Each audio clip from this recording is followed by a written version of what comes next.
Simba Sports Club viongozi wao hawajaja kwenye press conference ambayo ilikuwa imepanga ifanyike, na tukumbuke kesho, siku ya kesho itakuwa ichezwe dabi ya Kariakoo kati ya Simba Sports Club pamoja na Yanga Sports Club. Lakini mpaka sasa hivi inasemekana timu mgeni ambao ndo Simba Sports Club mpaka sasa hivi hawajafika kwenye press conference ambayo inatakiwa ifanyike kati ya viongozi wa Simba pamoja na Yanga kabla ya mechi kuanza siku moja ambao ni siku ya leo. Lakini mpaka sasa hivi tunapozungumza hakuna chochote kinachoonesha dalili kwamba timu ya Simba ikiwemo kocha na wengine na wachezaji wanaweza kafika kwenye press conference. Kwa mpaka sasa hivi tunaweza tukazungumza kwamba kwa 99% dabi ya Kariakoo kesho haitakuwepo.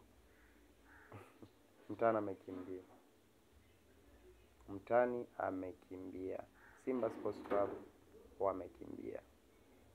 Nao sidhani kama wamekimbia kwamba wanamuogopa Yanga.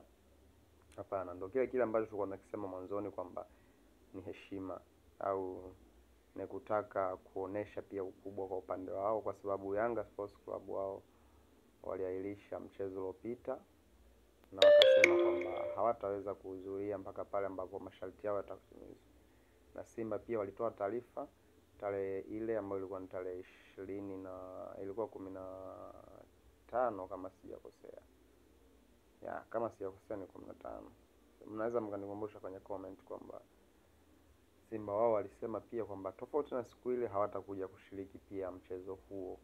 Ukiacha tarehe hiyo 15 hawatakuja kushiriki mchezo mwingine tofauti na wa dabi ambao utawakutanisha kati ya Yanga na Simba. Lakini bodi baadaye walikuja wakabadilisha ikaja ikawa tarehe 25. Kwa Simba nafikiri nao hapo wanasimamia kwenye msimamo wao ili kuonyesha kwamba nao pia wana msimamo juu ya kile ambacho wanataka kiwe.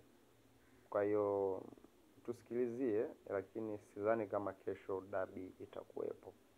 Bado tuna masikio, tuna macho, tutaona na kusikia mengi. Dabi ya Kariakoo mwaka huu.